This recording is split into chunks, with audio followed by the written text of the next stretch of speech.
The owner of the ominous shadow from last week's cliffhanger is revealed to be a straggly, beardy bloke who stares at the TARDIS like it's just dropped out of a bird's cloaca.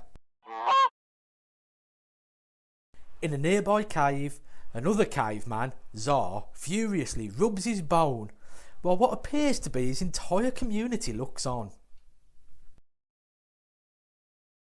An old woman watches scornfully and heckles him as, no matter how much yelling and groaning he does, there's no sign of any sort of eruption.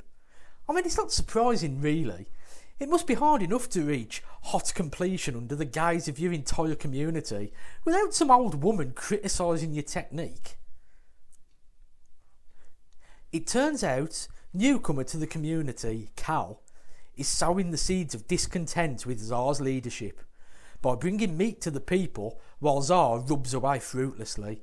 He's playing on the short-term desires of everyone to bolster his position as a new potential leader. Back at the TARDIS, the beardy man is still stood staring at it.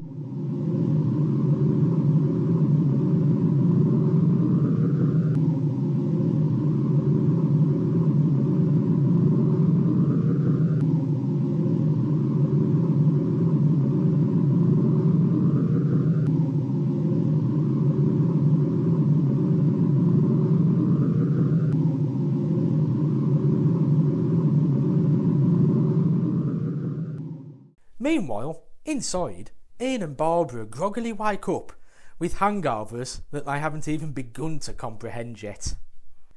While Barbara starts to come around to the possibility of travel in the box that's bigger on the inside, Ian still refuses to believe, even though he's in a box that's bigger on the inside. The Doctor hears Ian refer to him as Dr. Foreman, which gives him the opportunity to unleash the Doctor Who? Doctor Who joke for the very first time. The Doctor refuses to let them out until he's thoroughly checked it safe with his infallible machine. The yearometer doesn't work. That's not important. He can figure it out by taking some rock samples. Everything else is fine though, especially that vitally important radiation meter. That has a lifetime guarantee, so shouldn't ever need to be checked or maintained. Just for extra safety though, the Doctor takes a portable Geiger counter out with him. He's incredibly thorough about all these safety checks. I hope he doesn't start to get lazy and slack, because these things are vital and the time should be taken to do them properly every single time. Finally satisfied, he opens the doors and a particular childhood bugbear of mine rushes back at me at the speed of Proust.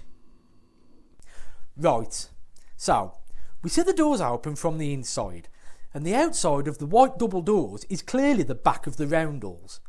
We can also see outside, and there's no gap between the interior of the TARDIS and the sandy landscape it's landed on. As they leave, the doors begin to close behind them.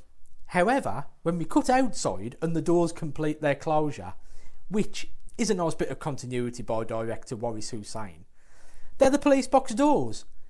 How does that work? Do you hear that wail of despair? That's from 12-year-old me in 1991. I mean, in hindsight, that's probably the moment I became a fan, fixating on a minor detail that doesn't matter at all, and jumping through various mental hoops to make it work.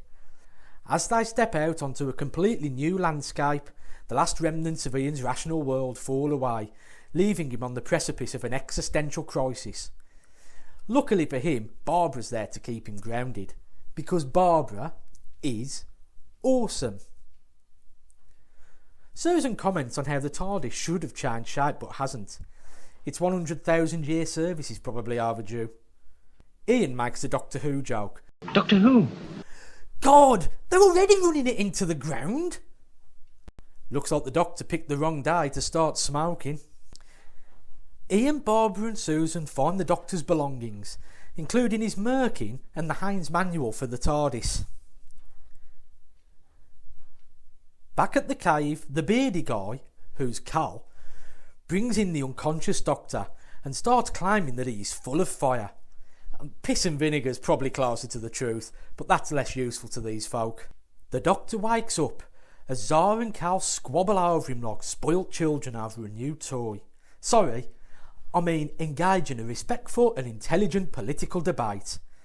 It starts to see we've progressed significantly in the millennia since his story's set.